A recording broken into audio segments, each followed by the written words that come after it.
Mga kapatid, December 8. At ngayong araw, para po sa ating mga kapatid na Romano Katoliko, ipinagdiriwang ang Feast of the Immaculate Conception. Pero linawin lang po natin, sa pistang ito ang sineselebrate ang pagbubuntis ni Saint Anne kay Mary. Taliwas po yan sa kadalasang iniisip ng ilan na ang pagdiriwang sa araw na ito ay ang pagbubuntis ni Maria kay Jesus. Sa Roman Catholic belief, pinaniniwala ang ipinagbuntis si Maria nang walang bahid ng kasalanan. Immaculate ika nga. At dahil pinagbuntis na walang kasalanan si Maria, siya po ang pinakaakmang magdalang tao kay Hesukristo.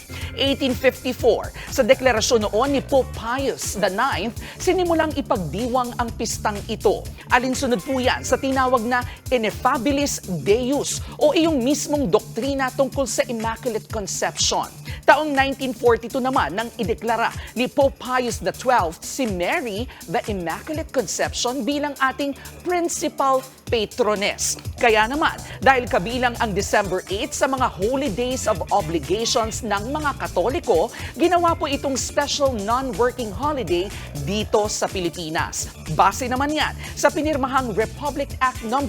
10966. Ayon po sa simbahan, ang pagdiriwang na ito ay paalala sa ating mga mananampalataya na maaring malinis ang ating mga kasalanan sa pagiging handa natin sa pagtanggap kay Jesus. Sa lahat po ng ito, lagi rin po sana nating alalahanin na ang tulad ng kay-alaman, ang paggalang sa mga paniniwala at pananampalataya ay kay-yamanan. Okay. Mga kapatid, ito po ang inyong K-Alaman Queen, Kalad Karen. Always remember na ang K-Alaman ay K-Yamanan. Kaya para sa latest showbiz news at dagdag impormasyon, mag-follow at mag-subscribe sa social media pages ng News 5. Okay?